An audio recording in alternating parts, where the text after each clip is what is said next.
Havia o patrono santo da natureza, o profeta da utilidade, o campeão da liberdade de expressão, os inimigos padres adversários, a religião organizada e o pensador quintessencial do século XVIII, razoável, cético, pragmático. Os filósofos modernos, neste episódio de A Tradição Ocidental.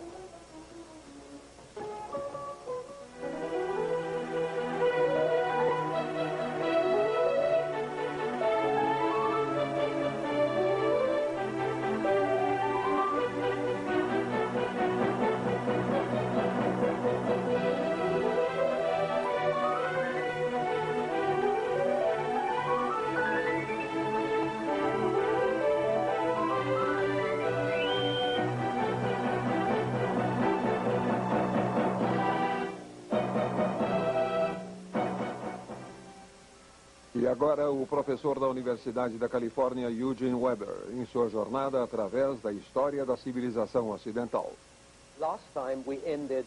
Na última vez terminamos com uma nota feliz, ou seja, a noção do século XVIII do que fazia as pessoas felizes.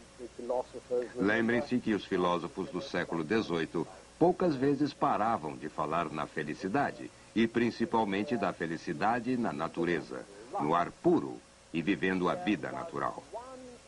Havia um filósofo francês, em particular, que tornou-se o santo patrono deste culto à natureza, o gênio pacífico chamado Jean-Jacques Rousseau.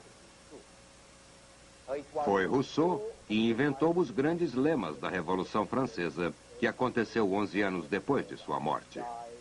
O contrato social, a vontade geral. Os homens nascem livres, mas em toda parte estão acorrentados. Mas também foi Rousseau que ofereceu lemas para a volta à natureza, para uma mudança da confiança na cabeça à confiança no coração.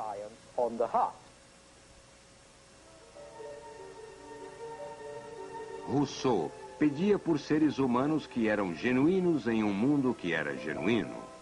Mães cuidando de seus próprios bebês. Pais criando seus próprios filhos. Ele não seguia, na verdade, seu próprio conselho. Todos os seus 5 filhos foram parar num hospital para crianças abandonadas. Mas sua influência iria produzir uma mudança radical em gosto, inclusive uma nova apreciação da beleza natural, do selvagem, das florestas, das paisagens. Montanhas e lugares selvagens que eram considerados incômodos no fim do século XVIII, tornaram-se visualmente excitantes, espiritualmente encantadoras. Elas se tornaram paisagens que as pessoas cultas aprenderam a ver e a apreciar, de modo que mesmo o autor de um ensaio sobre a administração de porcos podia se afastar de um campo de nabos e se admirar com a beleza de um mar distante. A natureza não era apenas linda, ela era inocente e nunca o enganava. Como Wordsworth colocaria, um impulso de uma madeira de primavera pode lhe ensinar mais sobre o homem, sobre o bem e o mal moral que todos os sábios. Isso também é puro Rousseau, e pode ver que não parece dissimular o clima racional e científico do iluminismo. Rousseau achava a filosofia dominante áspera, racional demais, materialista demais. Sua ideia de felicidade era sonhadora, sentimental, particular, enquanto que a dos filósofos convencionais era pública ou, se preferir, social. E assim temos duas correntes paralelas de pensamento, com Rousseau sendo uma espécie de opinião de contracultura. Para os filósofos convencionais, a felicidade era algo que se devia ansiar, merecer, conquistar, não apenas absorver. Não havia apenas um direito individual à felicidade, mas havia um dever público de ser generoso e fazer os outros felizes. Assim, a felicidade particular deveria coincidir com a felicidade pública e, no processo, tornou-se assunto da política. A virtude, que era vista como um componente importante de felicidade, agora estava ligada à harmonia social. Em sua própria definição, que voltava aos antigos, a virtude significava força máscula, mas a definição no século XVII prefere o modelo social. O homem virtuoso era, acima de tudo, útil a seus companheiros. A virtude não era tão particular como deveria ser, digamos, para um bom cristão. Era pública e nada tinha a ver com Deus, pois secularizada. E, como resultado, a moralidade do século XVIII ia em direção ao comportamento razoável, dirigido de outro modo, comportamento razoável em tudo. No iluminismo, a virtude e a felicidade, a ciência e a natureza estavam todas ligadas à razão. Uma razão universal que permitia que se chegasse à verdade e à felicidade.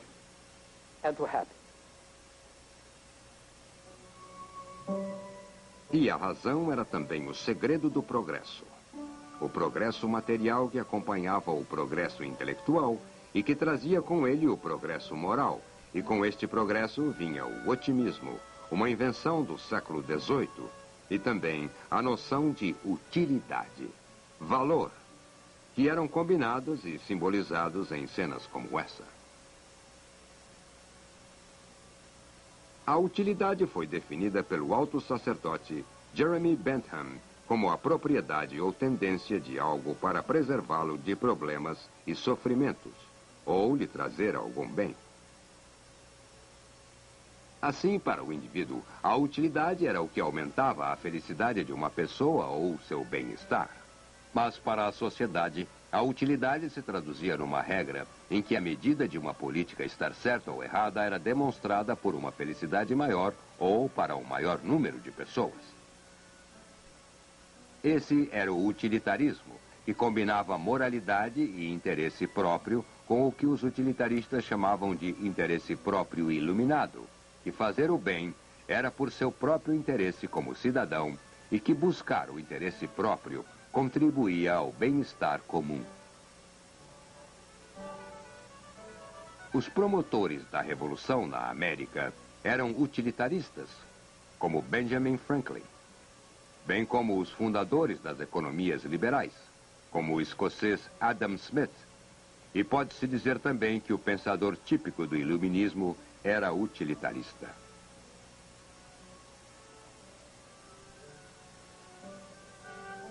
Com reformistas como Voltaire ou como o italiano Beccaria, o utilitarismo tomou a forma do que Voltaire chamava de senso comum. Era em nome do senso comum que eles propuseram reformas. Acabem com as execuções públicas, dizia Beccaria. Acabem com as prisões arbitrárias e com a tortura. A pena de morte deve ser abolida. Façam julgamentos políticos. Punições devem ser moderadas e ter o peso do crime. E tenham uma lei sem exceções, de acordo com as classes. Acima de tudo, sejamos capazes de argumentar sobre esses assuntos. Deixemos que haja liberdade de pensamento e de expressão. Foi baseado nisso que Voltaire entrou em confronto com a Igreja, que não permitia a liberdade de expressão. E a partir disso, ele concluiu que a Igreja e seus padres eram os maiores inimigos do progresso e, portanto, da humanidade.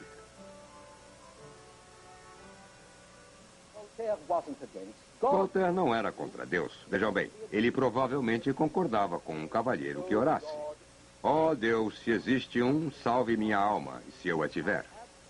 Em princípio, no entanto, como a maioria dos filósofos, Voltaire era um deísta. Ele achava que havia uma grande força, um relojoeiro divino, que adiantava o mundo e depois o atrasava, e olhava a humanidade fazer a maior confusão. Mas Voltaire era contra a religião organizada, que ele achava que era uma teia para superstição e fanatismo. Era contra os padres, os quais, ele dizia, estavam engajados em enganar as pessoas e levá-las para um caminho errado. Você tinha que ter religião, é claro, dizia Voltaire. Mas você tinha que ter uma religião ao menos para evitar que seus criados roubassem tudo o que você tinha. Mas não acredite nos padres.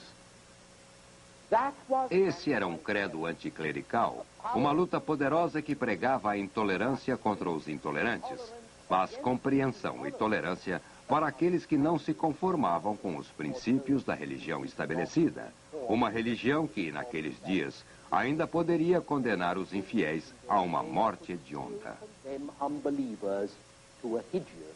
Voltaire passou boa parte de sua vida defendendo homens e mulheres que eram destratados devido ao fanatismo, preconceito e injustiça, como a família Calas e Chevalier de la Barre, que foram torturadas e executadas, especialmente por serem descrentes. Enquanto lutava contra o fanatismo, Voltaire também criou praticamente algo novo, que agora descrevemos como opinião pública. Foi nas grandes campanhas políticas e anticlericais do fim do século XVIII que a opinião pública tornou-se um fator sério na sociedade letrada. E o intelectual, o publicista, o homem de letras, era reconhecido como a força motriz atrás da opinião pública, imensamente eficaz na transmissão da mensagem do iluminismo, que era não apenas racional, mas também utilitária e materialista, uma crença no progresso técnico e econômico. And materialistic, a belief in technical and economic progress. O maior monumento para este ponto de vista era a Enciclopédia, que Voltaire e Diderot e seus amigos publicaram durante os anos 1750 e 60. 17 volumes de placas, todas organizadas em ordem alfabética, que era outra inovação, porque abandonava as categorias e hierarquias tradicionais por um arranjo mais igualitário, que punha tecnologia depois de produção, princesa depois de ferreiros, devido à letra com a qual a palavra começava. A enciclopédia é um longo hino ao progresso técnico. As artes mecânicas e os inventores obtinham um grau de atenção jamais obtido antes. Homens práticos eram descritos como benfeitores da humanidade. Havia artigos intermináveis sobre negócios, sobre técnicas de tingimento de tecido, ou o modo de fazer fechaduras, ou fazer meias, tudo o que fosse útil. A patente estava subordinada à utilidade, a política à economia. A liberdade neste contexto é essencialmente econômica, com a liberdade política sendo um tipo de cobertura no bolo da livre empresa. E quando Diderot escreve o artigo sobre o homem político, o artigo trata de agricultura, demografia e riqueza, pois o bem-estar, a saúde e a liberdade estão todas ligadas. O humanismo da enciclopédia saiu direto deste material. Eles acreditavam em evolução, progresso, na possibilidade de mudar as pessoas, no dever de fazer isso, fazer algo para a sua felicidade, a maior felicidade do maior número de pessoas. Para eles, o universo era uma grande máquina, onde tudo estava ligado. Os aspectos melhores e piores desse humanismo pode ser visto em dois pintores completamente diferentes, que Diderot admirava muito. O primeiro é Chardin, o pintor da vida cotidiana. Limpo, direto, íntimo, enganosamente simples. Uma espécie de Vermeer do século XVIII.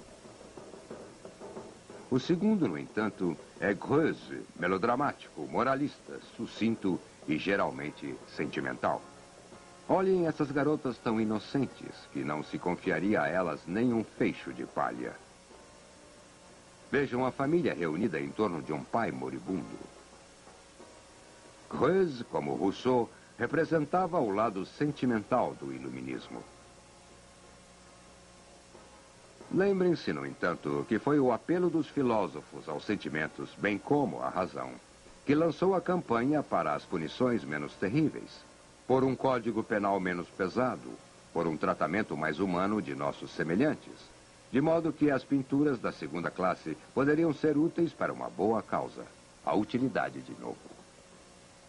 O verdadeiro lar da utilidade estava do outro lado do canal, na Inglaterra, onde havia algumas diferenças importantes.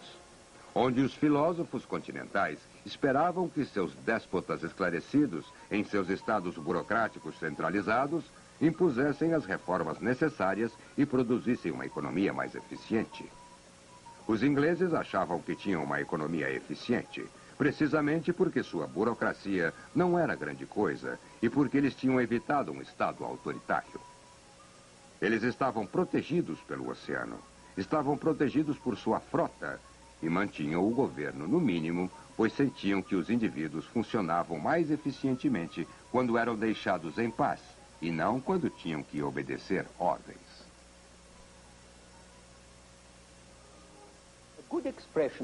Uma boa expressão disso foi a Fábula das Abelhas, de Bernard Mandeville, publicada em 1723. A fábula trata de uma colmeia que funciona bem até que é convertida e regulada, de modo que as abelhas possam viver uma vida mais virtuosa. A partir daí, é um desastre. As abelhas se tornam sóbrias, austeras, caridosas, mas sua produtividade cai drasticamente. Sua economia se torna uma economia de subsistência.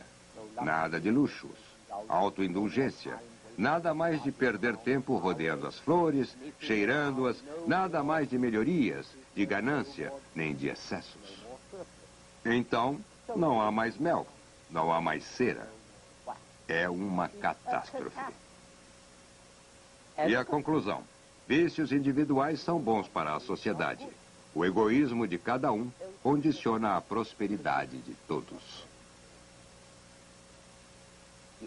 A versão máxima deste ponto de vista pode ser encontrada em Adam Smith, em seu Pesquisa da Natureza e das Causas das Riquezas das Nações, publicado em 1776.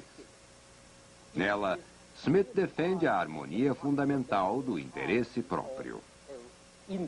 Ele acredita no livre comércio, competição, produção, lucro e, acima de tudo, nada de disciplina. O Estado existe simplesmente para manter a ordem, e as leis naturais estão livres, de modo que você possa ter um meio pacífico para uma atividade produtiva. Within a peaceful context for productive activity. Neste sentido, o utilitarismo, que foi formado durante todo o século XVIII, era realmente a doutrina de um país, de um período, de uma classe que sentia que estava em ascensão. Mas, desde que a doutrina tomou tantas formas diferentes, é difícil escolher o utilitarismo do século XVIII mais representativo. Se eu tivesse que escolher, eu escolheria um inglês, apesar de que vocês não o considerem como tal. Um homem chamado Benjamin Franklin. Franklin nasceu em Boston em 1706, o 10º filho de um fabricante de sabão e velas, que teve 17 filhos no total. Ele começou a trabalhar aos 12 anos. Foi treinado como gráfico e começou a fazer dinheiro, imprimindo moeda corrente em papel para a Pensilvânia e outras colônias. Como os outros gráficos, Franklin também diversificava seu negócio, publicando uma gazeta e um almanaque que ele chamava de O Almanaque do Pobre Ricardo. Os almanaques eram publicações muito populares, pois não era preciso ler bem para poder consultá-los. Captava-se trechos de informação e sabedoria numa forma sintética, um pouco como seleções do Reader's Digest. O almanaque de Franklin publicava muitos provérbios e piadas, e logo se tornou muito popular. Franklin tornou-se uma figura pública. Promoveu o corpo de bombeiros. Começou uma biblioteca de empréstimos. Promoveu uma escola que iria se transformar na Universidade da Pensilvânia e também se interessou por ciência. Todo mundo estava interessado em ciência naqueles dias, mas Franklin se interessava por uma ciência útil. Ele inventou o forno de Franklin, que chamava de lareira da Pensilvânia, e que se recusava a patentear como um gesto filantrópico. Seus fornos, que queimavam a lenha, tão abundantes naqueles dias, foram usados por fazendas e cabinas de fronteira durante 2 séculos. Ele também inventou os óculos bifocais. Inventou o para-raios. E quando entrou no serviço público, foi como carteiro-geral das colônias do Norte, em trabalho que combinava utilidade pública e lucro particular, de um modo muito interessante. Vocês devem conhecer Franklin melhor como diplomata na Inglaterra e na França, e, é claro, como delegado do 2º Congresso Continental, onde ajudou a esboçar a Declaração de Independência.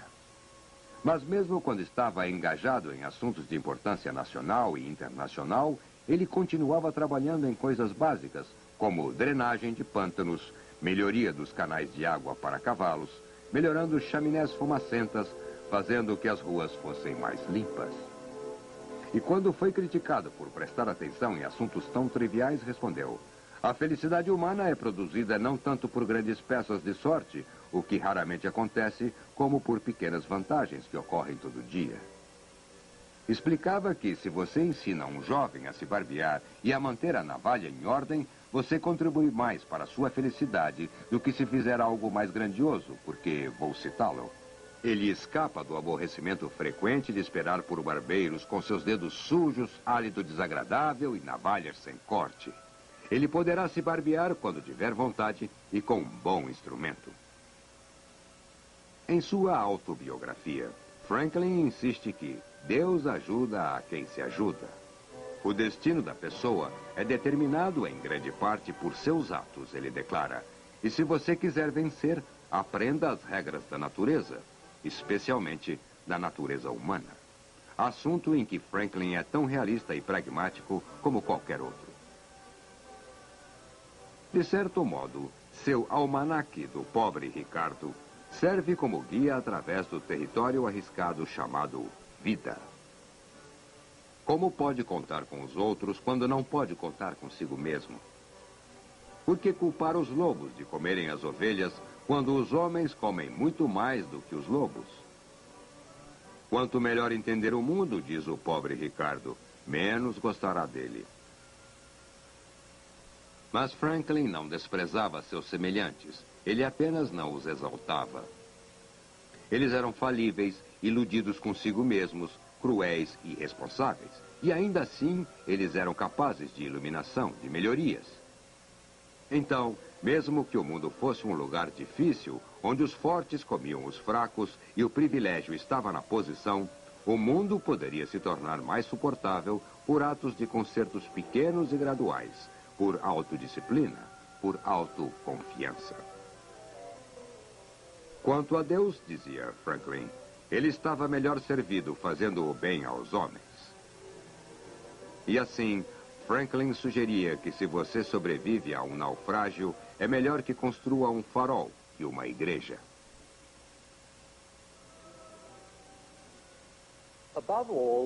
Acima de tudo, Benjamin Franklin era cético e pragmático, nunca pomposo, nunca solene, nunca sistemático quanto à sua filosofia. Ele foi o campeão dos projetos úteis. Liberdade de imprensa, liberdade de expressão, educação popular, igualdade de oportunidades e um tratamento mais justo com os indígenas e negros. Havia algo paradoxal quanto a esse homem prático que algumas vezes parecia com Hobbes, trabalhando tanto para melhorar essa terrível natureza humana que temos. Mas ele o fez porque achava que ainda poderíamos ser persuadidos para um curso de ação que poderia tornar nossa sociedade menos ignorante, menos maldosa, um pouco mais, como colocar, um pouco mais humana.